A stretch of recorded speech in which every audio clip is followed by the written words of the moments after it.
Hello বন্ধুরা, high. একটু খুব সুন্দর প্রচুর বৃষ্টি হলো। বৃষ্টিতে আমার ছাদ বাগানের গাছগুলো বেশ সবুজ হয়ে গেছে, আরও বেশি ভালো লাগছে। তো আমি ছাদ বাগানে আসলাম আপনাদের একটা জিনিস দেখাবার জন্য। কিছুদিন আগে কিছু বিলাতি লঙ্কার দানা আমি ছড়িয়েছিলাম, সেখান থেকে কয়েকটা চারা বেরিয়েছে।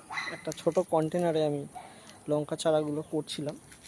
দেখেন, তার মধ্যে একটা আমি আপনাদের দেখাচ্ছি, অলরেডি লঙ্কা চলে এসেছে। দেখেন, এই যে দেখতে পাচ্ছেন, লঙ্কাগুলো আস্তে আস্তে বড় হচ্ছে। এই যে আমার একটা কন্টেনার, এই যে সুন্দর ফুলও এসেছে।